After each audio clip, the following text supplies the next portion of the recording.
Well,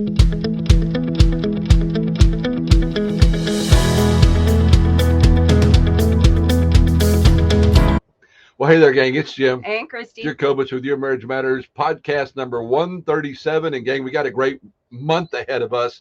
But, babe, before we do, I've got to go back to last week. What an incredible interview with Matt and Julie Barnhill. Mm-hmm. I mean, every time I talk to them, hear from them, I learn stuff. And, I mean, I thought it was amazing. Yeah. And after all the years that we spent learning from them, alongside them, it was just even more so that I was like, oh, wow, I needed that. I really did. Yeah. And again, as many times as we've talked about that with them, taught the same information that you heard last week with them, still new stuff. Mm-hmm. I mean, still new stuff. And in conversations with one of my clients last week, I even asked Matt, do you have this somewhere so I can have somebody use this as a resource? And to know that we now have that is just amazing. So, yeah. Again, last month we talked about love because it was Valentine's and we had our book coming out. It was our anniversary, 35 years, all kinds of different reasons why we talked about love last month. Well, this month we're going to talk about what I think is an equally important conversation, and that is all about the conflict that we have in our lives. And, there is conflict in marriage. Oh, definitely. Anytime there's a relationship, you're going to have some disagreements, problems to be solved. Even if it's not between you guys, it needs to be solved. So I think looking at conflict doesn't have to be all negative, but it does have to be a skill that needs to be built. Yeah. And interestingly enough, after talking to Matt and Julie last week about relational needs and everything, a lot of our conflict comes out of unmet needs. And so you might want to go back through all of last month's podcasts and check out some of the stuff on relational needs in the information we had there. We have the surveys, assessments, just all kinds of great resources last month. So with that, we're going to get started this month with things on conflict. And the tagline is, I'm not your enemy. I'm not your enemy. A lot of times when we're in conflict, it does feel like your partner stays awake every night just trying to see how they can sabotage you in the relationship. And more often than not, that's not the case. So. And by the way, the I am not the enemy is a bit of a preview too. At the end of this month, we have Ben and Megan Coleman coming on, who they're the first people we ever heard of talk about I am not the enemy. And they would take sticky notes and write I am not the enemy on it and put it on their foreheads when they were having a discussion that might be a little heated. And so they're going to be our interview this month. And again, what an amazing, incredible story Ben and Megan are. They're going to be fantastic. Right. And we'll let them tell you their story because their story is filled with heartbreak and just relying on each other and relying on God. And you'll certainly want to be able to hear that story. Absolutely. And we couldn't tell their story if we wanted to. I mean, I don't know how you tell that story unless you lived it. So they're going to be great folks. But when you look at this slide that we put up here, one of the things I think sometimes people struggle with is that in the relationship, they have challenges and stuff like that. And actually, conflict, when two people live together, that's part of the deal. Right. POTD means part of the deal, and it's normal. Right. Now, we're not saying all conflict is normal. We're not saying abuse is normal. We're not saying any of that. But when two people share space, share eating, sleeping, bathrooms, 430 square feet, there's going to be some conflict, babe. What are some of the sources of conflict? We already talked about the idea that unmet needs is one of them. But what are some of the other sources of conflict? Well, the ones that you hear a lot are money, sex, parenting, roles and responsibilities, different things that come along, like you said, as being a part in a relationship.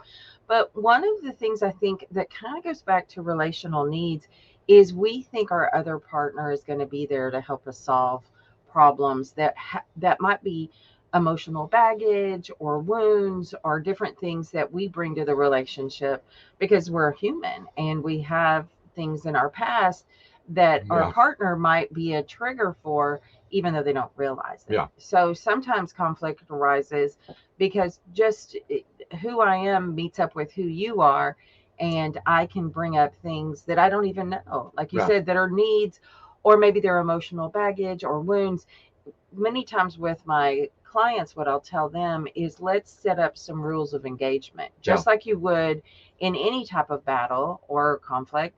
you want to know what the rules are. And the unfortunate thing, and I heard a podcast on this yesterday, is sometimes when people are having these wounds, the other person may be able to help them with that, help them heal those wounds and help them get through the things from the past that they had nothing to do with.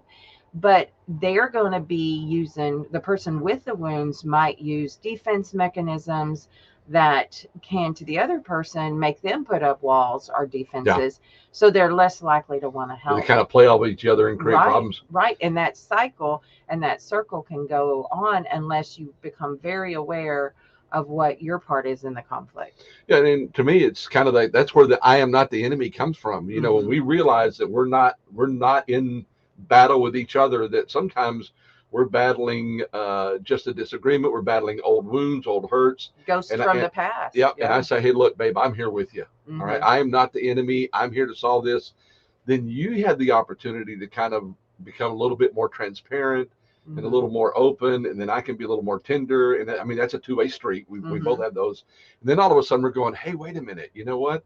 You're here for me no matter what. And you'd love me even though you know about these things in my past. And that's why we put on that slide there. I'll put that back up real quick. You know, how we handle can actually strengthen our relationship. When you find out, look, babe, whatever's going on, I'm here for you. All right. I'm not here to argue with you. We may debate it. We may disagree about it. We're going to give you some strategies for that stuff in the next couple of weeks as well. We're going to do some great strategies for dealing with conflict. But once we kind of get to that place where we go, hey, look, I'm not the enemy. All right. We disagree on something. And oh, by the way, Gottman tells us what? Most conflict isn't solved. Most problems never going to get solved. Oh my gosh. Solved. So being a fixer, I hate that, but Christy's right, and Gottman's right, and Christy teaches that in a lot of our workshops. Some of the things are never going to get solved just simply because we're different human beings with different backgrounds. And you know, part of the healthy way of handling it is going, you know what, I get where you're coming from. I understand it. I don't necessarily agree with it, but okay, I'm fine with us not seeing things the same way. Right, and I think sometimes kind of referring back to old things or wounds or emotional baggage or just opportunities for us to grow together. If I'm being defensive, I have to be aware enough to realize that you can help me with this problem. And a relationship, especially a committed relationship, is a lot of times the best way to get old wounds healed and handled. I don't think God created any better relationship than marriage for us to be able to do that, to get to that place where we think, hey, look, you know everything there is to know about me. I mean, I had 35 years. I can't hide anything from you, but you love me anyway. Right. And I know you, and I love you anyway. And we don't love each other with imperfection. We love each other in the imperfection. Right. And we're okay with that because we both realize we're imperfect. And there's going to be some things that are problems that we encounter that neither one of us can help the other person solve. There are going to be disappointments. We were thinking of, people losing jobs, people having loss of health, loss of mobility, just things that can happen. You can't help me with that necessarily, but you can support me as I, deal with some things as well. Yeah. And I mean, here's the other thing too, that's really cool is as the world comes at us, sometimes we have problems that belong to both of us. And to know that she's here for me and I'm here for her, and that we're going to shoulder to shoulder deal with it, that creates a stronger marriage as well, because we both know we can depend on each other and that we can trust each other, and that there's one person on this planet that no matter what comes our way, I know is going to be by my side, going to help me figure it out. And that's what dealing with conflict or problem solving in a healthy way, that's the kind of confidence I think it creates in a marriage. I know you're here, and I know you're always going to be beside me, and I know you're going to be with me through everything that life has to throw our way. And we were talking the other day, we've probably got some tough days ahead. We've got friends and family that are all getting older that we love dearly, and we got some tough things ahead. More pulled hamstrings and things like that, maybe. Woo. Man, I just got over a pulled hamstring. Christy's dealing with a knee problem. We're falling apart over here. But, babe, the last thing it says on this slide, I'm going to drop that slide real quick, is that No conflict is a red flag. And again, that doesn't mean that you should go out and create a conflict just to make sure that you have a healthy marriage. But if you're sweeping everything under the rug and ignoring everything, then that can be a problem. Right. And if you don't have the skills and ability to be a safe person to receive information, I know I have oftentimes told people, if you came home one day and said, I want to be a missionary in Africa, I'm probably not going to receive that information as well as you might want. But I want to be a safe person that you can talk to. Yeah. And sometimes when I'll ask couples, what's your most conflict about? They'll say, well, we really don't have much conflict. I think what they're thinking is they don't have the expression of conflict, because in most cases there is going to be some degree of conflict. I tend to be a more laid back person. I'll have something happen and I'll go, whatever. And it's okay. And Christy's trying to tell you I'm not the more laid back person. And so when people say we're not like, heavily in conflict, that's good. Yeah. That is a good thing. Yeah. I think what we mean by that is if you're ignoring conflict, that's when it's not good. When you feel like you can't talk about it, let's just act like nothing's wrong. Let's sweep it under the rug. Let's all walk around avoiding the topic. I think that's that's what we're talking about there. So that's important. So again, we're going to be teaching you all kinds of techniques this month. But babe, our favorite technique to teach in the entire world when it comes to dealing with conflict. Matter of fact, when we go to weddings and everything, and they have the little tree, and you write down there your best advice for the couple and everything, I want to share with you guys. Here's what we always put down there as part of our advice for the couple, and it's fight naked. And by the way, Jip, you just take that purely at face value. If you get in an argument, you start taking off your clothes, the argument's going to end. We heard a comedian actually say this. He said something about that was something that they were doing, and his wife couldn't understand why all of a sudden he was bringing up all these problems. So we certainly wouldn't suggest that it's a reason why you have conflict, so you can solve it. But it's an acronym for things that we use for what needs to happen in the midst of conflict. And next week, we're actually going to walk you through the entire NAKED acronym. But babe, I felt like on this first week of the month, we're talking about I am not the enemy. This A stands for assume the best. And you brought that into our teaching a number of years ago. And man, when you did, I remember you teaching it for the first time. I was like going, I've never heard you say that. And I thought, that is such good advice. Assume the best out of your mate. And again, talk a little bit about when you say assume the best, what do you mean by that? It doesn't mean that you assume that I'm never going to make a mistake, but you assume what? I think it kind of goes back to what we just said. You're not the enemy. You are not sitting up at night trying to make our lives miserable, because if you make my life miserable, by in turn our lives are miserable. Because if mama ain't happy, ain't nobody happy. No, happy house, happy spouse. There we go. But, you hear that all the time, happy wife, happy life. Well, Christy and I changed that a little bit. We actually have some t-shirts with it printed. It says happy spouse, happy house. We believe that's a two-way street. Right. And a lot of times I think we get into these spaces where one thing can happen and it can represent something to me that you didn't intend. Right. A while ago when I was talking about defenses, when you do something, I can make up a story about why you're doing it, and it might not have anything to do with it. I cannot read your mind, and to my knowledge, no one can read a mind. And yes, we have patterns and we have things that we've gone through.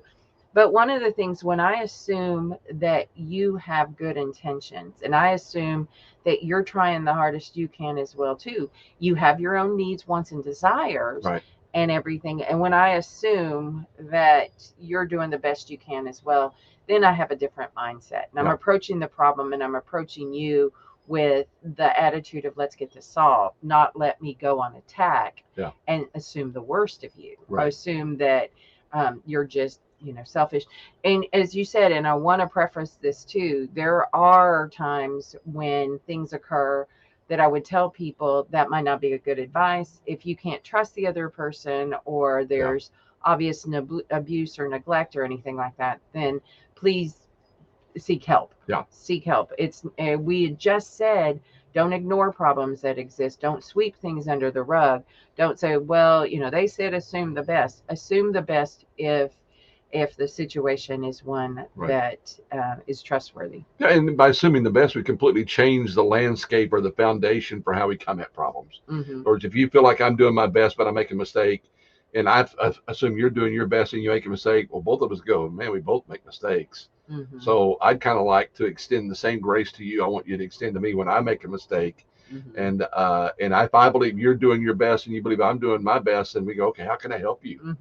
Instead of what is your problem? I mean, and that's such a different mindset. That is a huge first step to actually solving problems. It's just assuming that our mate's trying to do their best. Right.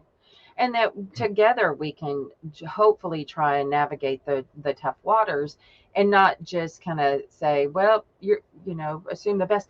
I've heard something interesting that I think I want to share. I think we tend to both be very optimistic people. Yeah. I think that's a good quality that we both have. And we tend to see the world pretty in a happy place, pretty rose-colored glasses. And a lot of times we think that, if you have pessimistic views, how sad that is. But actually that can be helpful in some ways to say, we need to plan for this. This is something that could occur. But one thing that I'll tell people when you assume the best and you look at your partner for all that they have, and I'm not saying that you just overlook anything that could be a challenge that could be improved, but if you look at it instead of optimistically or negatively, but you look at it realistically, that's also a good source of appreciating them for who they are, not who you want them to be. Yeah, and quite frankly, sometimes challenges occur because we both hold each other to a very high standard. We both assume the best, we both expect the best, and when either one or both of us fall short, then we hold each other accountable for improvement. And that in and of itself is going to create some conflict, going to create some struggle, but at the end of the day, we both agree to be held accountable because we both agree we want the best for our marriage, and we assume that each of us is there for that end. So again, it's going to be a great month. We just came out of the month about love, and dealing with conflict in a healthy way is another way of saying I love you. Exactly. It's saying I'm willing to do the tough stuff because this means something to me. This matters to me. And so we're going to talk a lot this month about dealing with struggles, dealing with conflict, problem solving skills. Next week, we're going to finish out the Fight Naked acronym for you. We're going to give you even more information the week after that, 2 great strategies for dealing with conflict. And then we're going to end the month with Ben and Megan Coleman. And I'm going to tell you what, if their story does not inspire you that you can deal with anything because they have dealt with what I think must be the most horrific thing a couple would ever deal with, then this podcast is probably not for you. But we certainly think it is. We're so blessed and honored that you would take the time to listen or watch us. Do us a favor, subscribe down there on whether you're on YouTube or if you are looking at us through Spotify or iTunes, subscribe. Go to our website, yourmarriagematters.com/137. You'll find the show notes for this particular episode. You'll find all of our show notes for all of our episodes there. You can find the relational needs survey under RN survey, /RN survey. Tons and tons of resources. Come to our Facebook group. Join us there because we put everything up there as well. At the end of the day, here's what's important, gang. Christy and I both believe that your marriage matters. Your marriage matters to you, matters to your children, to your friends, your community, matters in so many ways. And we want to make sure that you experience everything that you thought you were going to experience when you said I do. And we're here to help you to build a more vibrant, healthy marriage because, again, we believe your marriage matters. And, babe, nobody I like doing this with more than you. I absolutely adore you. And I love you, too. We'll see you guys next week. Take care. Take care. Okay. I don't like the way